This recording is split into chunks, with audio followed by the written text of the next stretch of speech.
So welcome to Twisted Dice, I'm Darren. Today I'm going to be showing you how to paint some awesome Necron 40k gauze weapons, stroke power weapons. And as you can see, there is some awesome green glows coming off that bad boy. Now, if you're new to the channel and you want to keep updated with all the cool content coming out from ourselves, don't forget to hit that like and subscribe. It really does help us out massively. And of course, if you want to become a mega boss and you want to support the channel a little bit further, check the links down below in the description, and there's links to our Patreon page. And again, you can also support the channel by just following the links. Now, the paints that I'm going to be using to get this vibrant, nice, bright color, I'm going to be using a hell of a lot of inks. So start off, we're going to be using some of this is pretty much a fluorescent yellow ink, and this is also a fluorescent green ink as well. I say that and I can't see it. Light green. So light green and fluorescent yellow. They're going to be the main ones that's going to make you those power weapons pop. And then I've got some white ink as well, which is really handy to make the whites pop a little bit better. And then for the contrast range, and contrast is king regardless what people say, that is such a cool little tool. But we're going to be using warp lightning and orc flesh, and I may even go in to darken up some of the power weapons with the Suresh purple. Easy for me to say, right? Right, let's do this. Now with this video, this is all going to be done using an airbrush. So my weapon of choice is the Soltar 2020. It doesn't matter what airbrush you use, it's what you're more comfortable with. I love the Solitaire only because the size, it just fits nicely in my hand. Good little brush. That sounded so bad.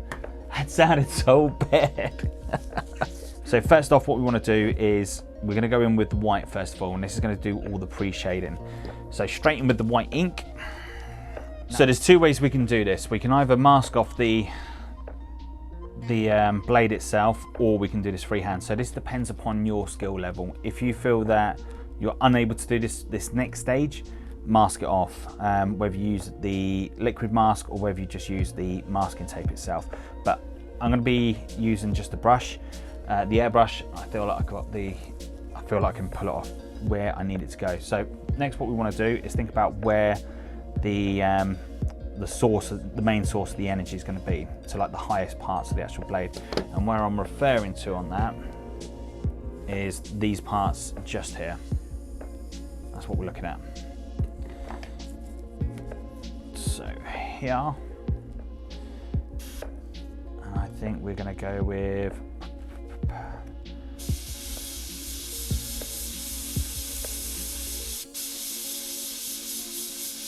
so the airbrush is now set to about 20 psi.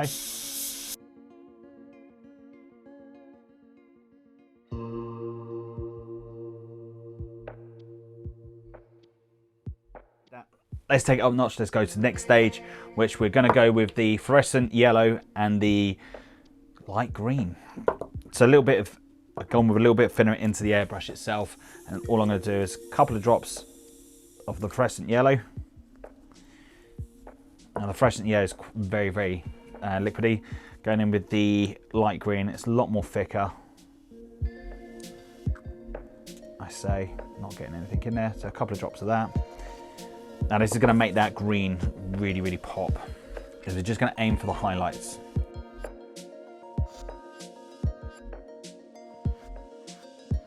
So moving into the next stage, where we're going to be going straight in with the light green next.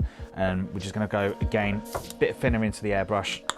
From here, we're going to start working it into the shadow areas.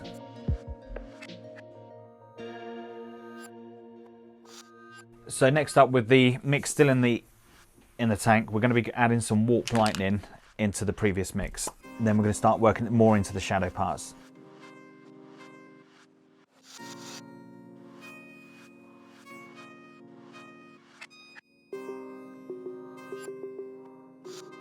Still keeping with the same PSI as we were before, so we haven't changed that.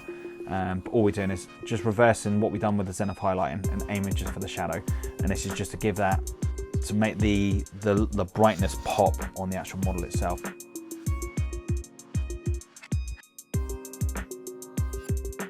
Okay, so next up, we're going to be going in with the warp lightning, and we're going to be adding a little bit of thinner into this, into the airbrush. Really important that you make sure you use the thinner. If you don't, this is going to clog up in your brush quite quickly, and before you know it, you're going to be cleaning it out. So what we're going to do is going to start aiming more for the shadow, for the darker parts of the weapon, and this is going to help make the rest of the weapon pop.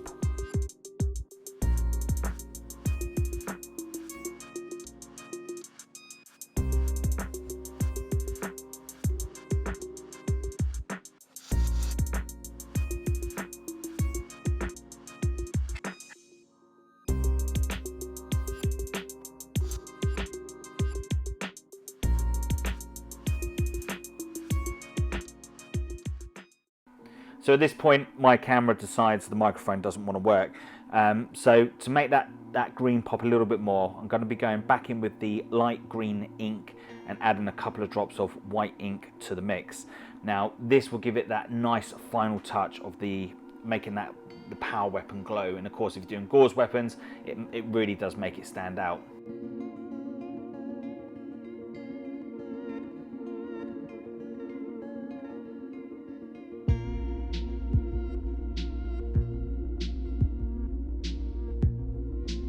And that's it, and that's an easy way of making some awesome glowing power weapons for the Necrons. And of course you can do this effect for any form of power weapons, depending on what colours you want to go with. Of course, if you like what we're doing at Twisted Dice, please don't forget to hit that like and subscribe, and hopefully I'll catch you very, very soon for the next guide.